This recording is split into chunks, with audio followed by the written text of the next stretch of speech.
I just remember walking out of the meeting and asking Steve, like, is he a real guy? He's just so, I mean, I think we met him at a coffee shop. He had just gotten done with his workout. And so he had he was sleeveless, and he had like a tight Under Armour shirt on, ordering people around in the coffee shop like he owned the place. From cornfields to high-rises, office to industrial, houses to hotels, and every other asset class in real estate, we cover the people, the projects, and the profit. Welcome to the Investing in Iowa show. This show is for go-doers, action takers, and business owners. It's for people like you who are sick of Uncle Sam taking a huge bite of your apple. If you're looking to get ahead of what's taking place in Iowa, learn who is doing what, and how you can get in on the action, you're in the right place. Hosted by Neil Timmins, an Iowa native who has been involved in over $300 million in real estate right here in Iowa. Recording in studio from West Des Moines. Here's your host, Neil Timmins.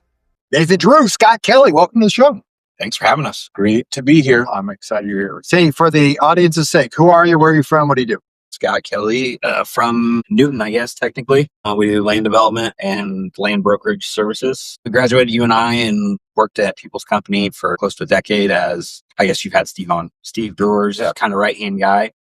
And then went to D.R. Horton and did lot and land acquisition in the Des Moines Metro, Iowa City, Omaha, and Kansas City. Yeah. So that's why bird dog and stuff together. Yeah. Now we're doing work with clients doing development services and then also land brokerage stuff. So Scott, when did you graduate, you and I? 2009. Okay. So you're with 15 years. Geez. Yeah. It's crazy. You're with People's Company. Kind of as Steve was really growing into his own to figure out what that business is. Yeah. I think Steve bought it in 2002 or 2003. Yeah. I think when I started, we had like 12 people. Okay. And by the time I left, I think they had like 75, and I think they're like 130, 140 people.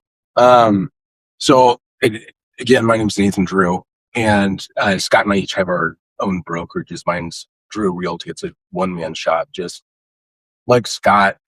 Land brokerage, lot brokerage, land development services all over the state, then Missouri, specifically Kansas City, licensed in Nebraska for Omaha. But I got into real estate in 2008, greatest time ever. I started a home. So I was I started at Kansas, transferred to Iowa for the entrepreneurship program. Yeah. I wanted to eventually get into assisted living center ownership. And I thought a good way to start in developing assisted living centers would be building houses for active seniors looking to downsize. So started that company in the Bell Center at the University of Iowa, graduated in 2008. And my second semester senior year, I bought 3 lots, put 2 foundations in. And it was right around the time when Regency was really struggling. Yeah. And I was 22 years old. I had no idea what was going on. Regardless, got a couple of homes built. They turned into rentals really quick. I didn't want to go get a real job. So I got my real estate license, and I actually hung it at People's Company. And so that's how Scott and I met each other. You didn't work this hard to earn next to nothing on your money. Savings accounts barely move the needle. Tech stocks, AI stocks, it kind of feels like Vegas out there right now. Rentals, too oftentimes it means tenants, toilets, termites, and not the cash flow you were thinking. Well, so I've got an alternative. Little Guy Loans Co-Lending Fund. Qualified accredited investors are earning 10 to 11% annual passive returns. It's paid quarterly by co-lending with us alongside me on short-term first lien real estate loans right here in the greater Des Moines area. Your money's backed by a real property, not promises. It stays close to home. We've successfully funded well over $10 million in loans right here in central Iowa. So if you want steady income without headaches, click the link below in the show notes. Let's connect. We'll see if it's a fit for you. So yeah, Lamar Kothi, I was so excited when I was watching your podcast and saw him on there because in my opinion, he's one of the most interesting people in real estate, especially being in the land business, that you got him on here. That was awesome. How long ago again was that? It's a good question. I'd have to look. It wasn't a year ago, was it? No, I don't think it was a year ago. No, fortunately, through some good referrals and connections, we were able to make it happen. That was an interesting episode. So take a step back. Yes, Scott and I are working on the Lamar Cothey land portfolio. Scott's got a better story about this than I do. But Lamar, being in the land business, Lamar was one of the first land investor people that I met, probably 23, 24 years old. Yeah. I'm 40. Boots and a bolo tie. Exactly. But he was one of those people, and he didn't necessarily get into this on your podcast, but he was one of those people that I think really enjoyed helping and like trying to mentor younger people wanting to get into real estate, but land specifically. So as a younger guy out trying to sell farms, he was a great person to go find 1031 opportunities for. Seemed like he always had 1031 money. You'd get in the truck, you'd drive around, he'd tell you about the different, I own that one. Oh, I own that one over there.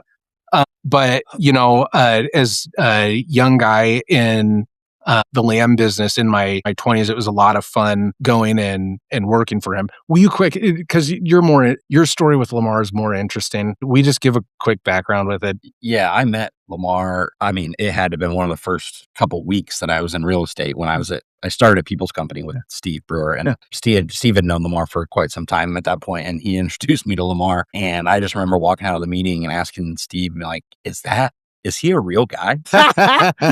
He's just so, I think we met him at a coffee shop. He had just gotten done with his workout. And so he had he was sleeveless, and he had like a tight Under Armour shirt on, ordering people around in the coffee shop like he owned the place. And so anyway, I've known Lamar since I got into real estate, so 15 or 16 years, whatever it's been. And yeah, it was always interesting when you look down on your phone and said Lamar Cothey on it. And I was like, oh boy, yeah, this is either going to go really well or I'm going to get an earful of something I did wrong.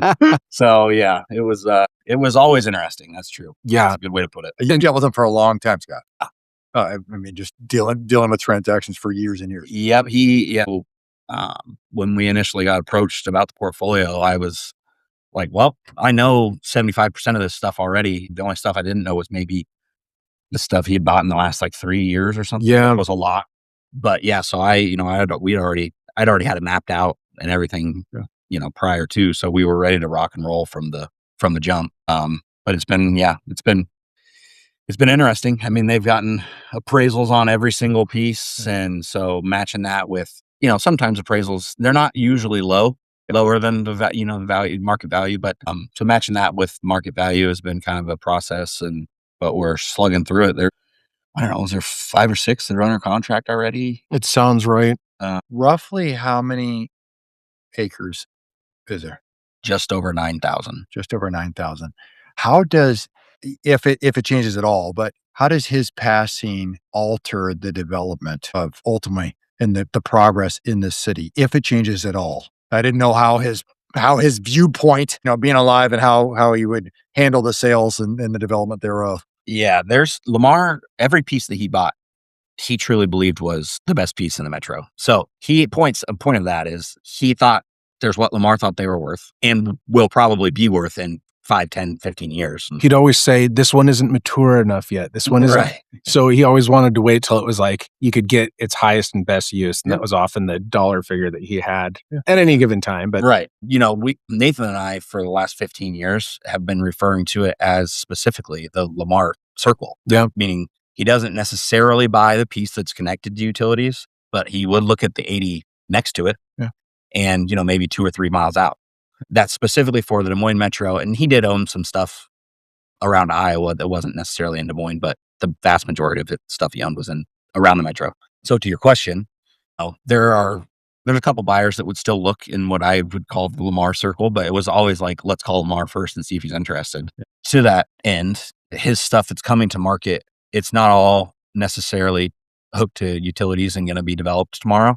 So it's not like there's going to be a flood of actual... No, because 9,000 acres is a lot of acres. It doesn't all just sit... No. 9,000 acres anywhere in the city doesn't just sit with the one block the next block to be developed. Yeah. Yeah. Okay. So it's not like there should be this flood of development ground. Yeah. Now there's a flood of future development ground, and whether or not that gets chewed through quickly or takes a couple years or whatever remains to be seen. But he has some pieces that are ready to rock today. Yeah.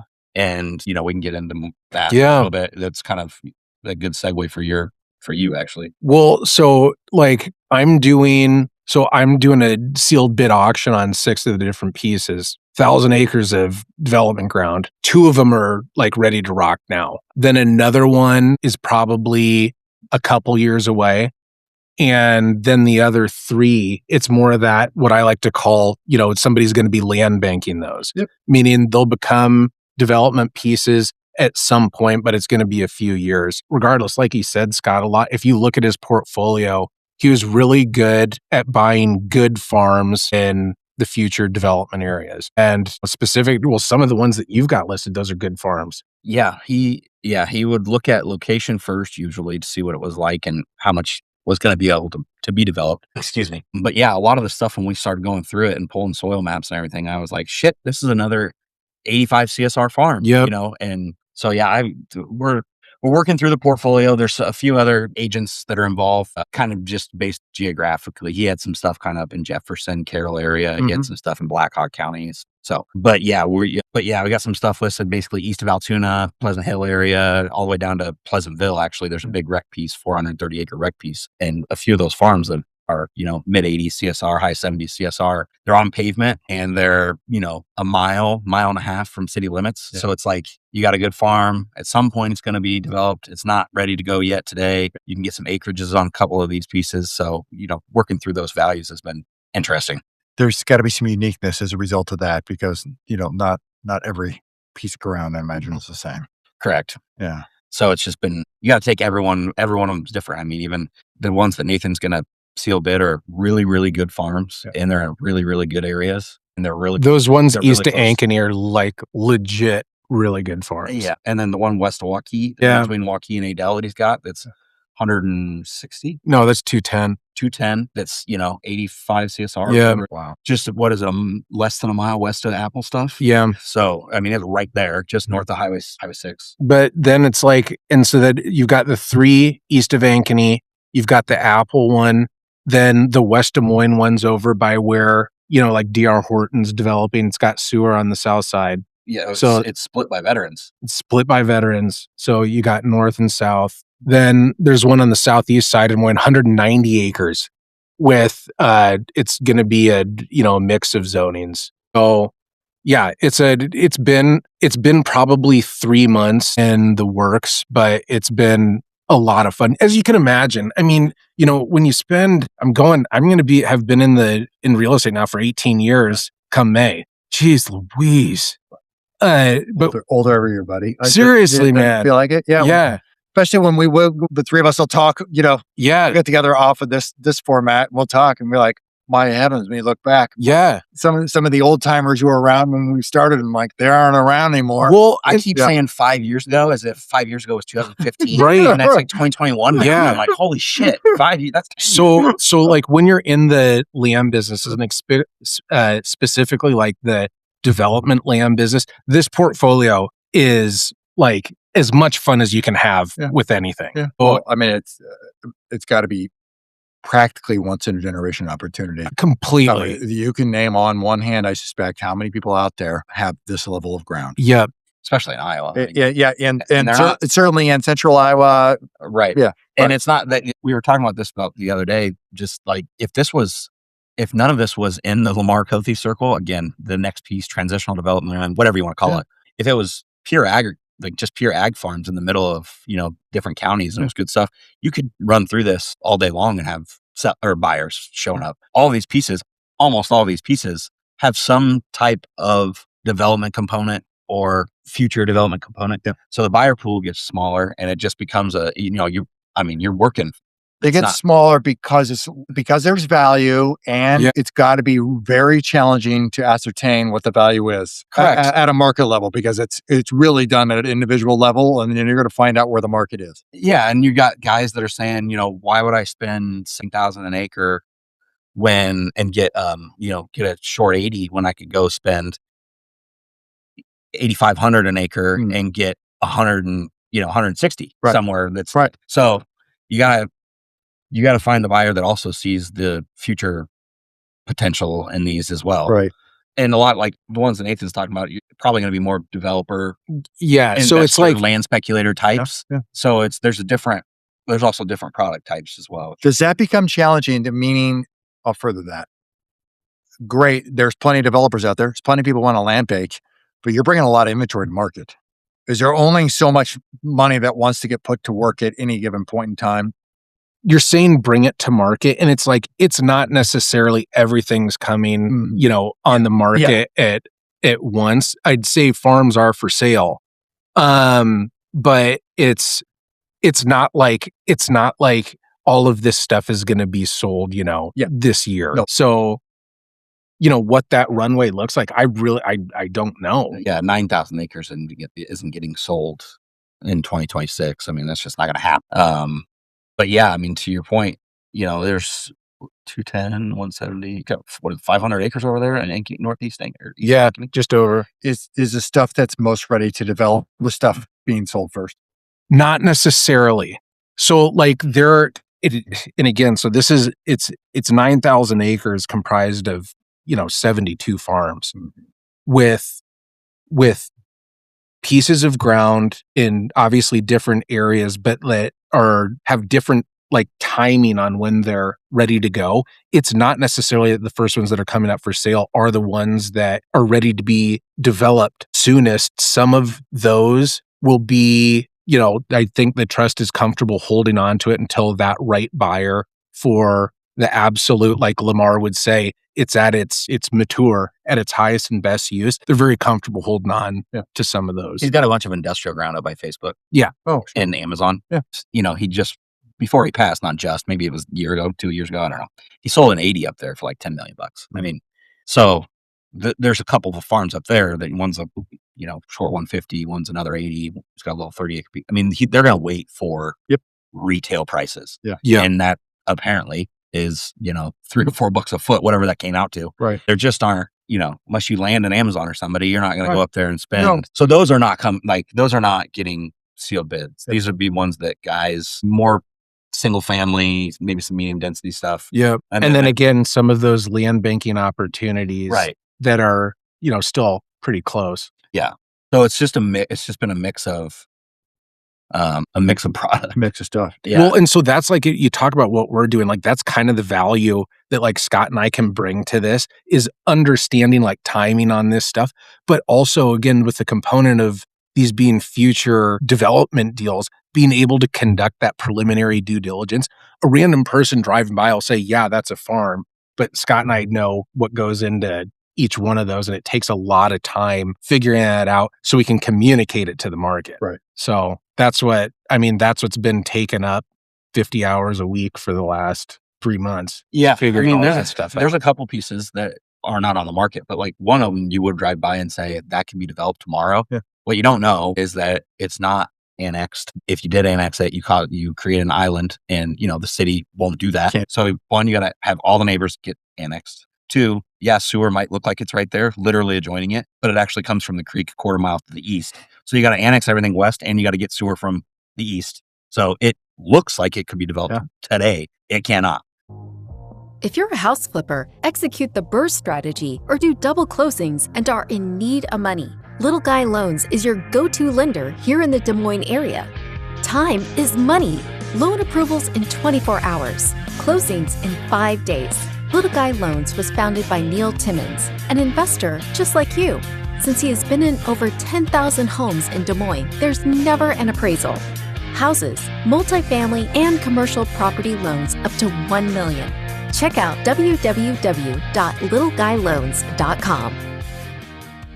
Your business is highly nuanced. You're telling me. I think more so than certainly anything on the residential world, but more so than anything on the commercial world. It's just so nuanced. And so again, like you look at the different niches that you can do in real estate, and there have been so many times throughout my 18 years where I've sat there in the mirror and said, what the hell did I get myself into? You know what I'm saying? But it's also like on the development land stuff, it really is a lot of fun working on a project and then driving by a few years later and like seeing a neighborhood there or, whatever. Yeah, it's cool. Again, talk about it. With that being your niche, this is like the ultimate portfolio that one can work on. Yeah. One of the most amazing things I took away from Lamar being here, and you guys can probably observe it firsthand, is that he built this whole thing without ever borrowing a dollar from a bank in his life. Yep. Yeah, that's one of the most amazing things. And so he didn't inherit any of this. Right. And he did it on his own. I mean, he didn't even have, him and Janice, but like he didn't have a bunch of people working for him or anything. Right. He was knocking on doors, literally knocking on doors. Yeah. So like his whole story, and again, if people haven't listened to the podcast, it was probably 6 months ago or so. I'll link it below. You need to. It's worth listening to. So started out selling pots and pans, and that's where he became, he had that personality, but became a phenomenal salesman with that, made a lot of money doing that. Started Seven Flags, built, for the people that don't know, built the house out in Urbandale, the Space Needle house, which is, how I think most people would recognize him. Second, they'd recognize that he started Seven Flags. But in my opinion, most impressive is accumulating 9,000 acres in one lifetime. It's amazing. Really, it truly is. 9,000 acres of quasi development. He wasn't paying. Well, I shouldn't say that. Some of the stuff he bought when it was further out. It looks like he bought it. That's right. Some of the stuff like that. One of these farms, he owned since like 2002. Yeah. So he did acquire it, but still, he had a vision and he carried that thing out. That's for damn sure. And the city and the growth of the city was very good to him. Yeah. Yeah. I think one of his first pieces was where Hy-Vee is now in Waukee on Hickman. You're right. Isn't that was that the first one? I'm pretty sure that seems like that would be the story that he'd tell. Yeah. Even if it wasn't true, that's definitely what he would say. But yeah, I think it was that Hickman. I think it was Hickman 80 and where the Hy-Vee is. But, you talk about how, again, another way that real estate is interesting. You had Bill Knapp and Lamar pass away, within months of each other. And it's like those were, for the last 18 years, some of the guys that you'd look at and say, those are the real estate guys. And it's like, who's going to be next? Right. Who's going to be next? Maybe the three of us. Well, you're right. They did it, and they'd been a name here, for a heck of a long time. Yeah. And Bill passed away at 99 years old. Yeah. Lamar was what? 82. Yeah. I think. 81 or 82. Yeah. Yeah. Thought he was going to be 122. He was in really good shape. He was. Yeah. I just remember when he was here. Oh my gosh. His energy level. Off the charts. Yes. Off the chart. Just, one of a kind. Yeah. Yeah. He didn't know how to turn it off either. No, I believe that. Yeah. Yeah. Tell me what 2026 year outside of this in the portfolio, is there anything else you're excited about? Or is there just no time for anything else? Yeah. Well, one, there's between this and children, there's not much time for anything else. Yeah. Nathan's probably going to crush another couple Ironmans. I'm looking forward to seeing, we were having this discussion just a couple days ago, actually. I hate bringing everything back to interest rates, but it's kind of where it starts, I think, for someone that's not day in and day out involved in real estate. I think they look at interest rates and say, those have to come down before I'm buying a house, essentially. So I have a feeling, I'm interested to see what interest rates do. I think they're I don't know when this is going to come out, but I think they're probably, like we were talking about earlier, probably going to hold in the short term. And then who knows in 26 if they come down, 50 basis points or what it's going to be. But I'm interested to see how that goes. First and foremost, and you said other than this portfolio, I'm very excited about this portfolio. Right. Absolutely. But, things, the market, post-COVID, 2022, like new construction and land development is just slowly slowed down. And with that being the case, there hasn't been an absolute ton of new subdivisions coming on. And often the ones that do come on, they're a little bit smaller than they were. So looking a little bit further ahead, something that I'm getting excited, I think what we're going to experience is a lot shortage. And I'm going to know here all of my lot numbers updated by the end of tomorrow. But as things do pick up, I think there's going to be a lot shortage, which means there's going to be a lot of opportunity to be putting lots in the ground on new projects. Yeah. And in order to do that, people need to have dirt to do it. I'm very excited about that. So that's what's got me a little bit a little optimistic. Well, interest rates are going to be something to see. I mean, I know it's a lot. It's the big thing everybody's looking at through this year to go, okay, when we get a new Fed chair, what's it going to look like? And then where do these things hit? Because it can move the needle. Well, when is that decision? Thing? May or June? I don't know. I don't either. I want to say May. Okay. But don't quote me on that. Yeah. Potentially faster. You know, he's going to go press charges and see if he can't get that expedited. Just push him out. I think it still runs for a few months. Turn the money prayer on. Yeah. All right, this is your past guest. I won't close with my normal set of questions. I'll just thank you guys for your time. I really appreciate you guys being here. This is I always learn something super interesting. There's hardly, you guys are the guys I call when I need a pulse of land. It's one phone call to be able to get there. So I asked lots of questions. What's one question though I did not ask that I should have asked? You got anything? I don't think so. I think you did a good job. We covered the market. We covered what we're working on. We covered 2026. Yeah. Yeah.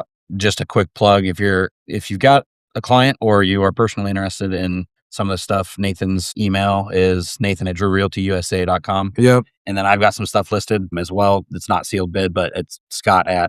If you got any questions, give us a shout. We will put the contact details below in the show notes for everybody. Listen, I look forward to next time. Always fun, man. Thank you. Thanks for listening. If you're enjoying the show, may I ask a favor of you? Naturally, subscribe so you never miss an episode. But would you rate and leave an honest written review on Apple Podcasts? It does a lot for us here at the show, and I appreciate reading your thoughts. Great guests make for a great show. If you know of another Iowan who would be a great guest, or you yourself have interest in being a guest, well, get on our radar. Visit Investing in Iowa to fill out an application or recommend a guest. And if you want to connect with me one-on-one, go to LegacyImpactInvestors.com. Click on the Invest With Us button in the top right corner, and there you can pick a time for the two of us to get on the calendar and connect. Until next time, keep investing in Iowa.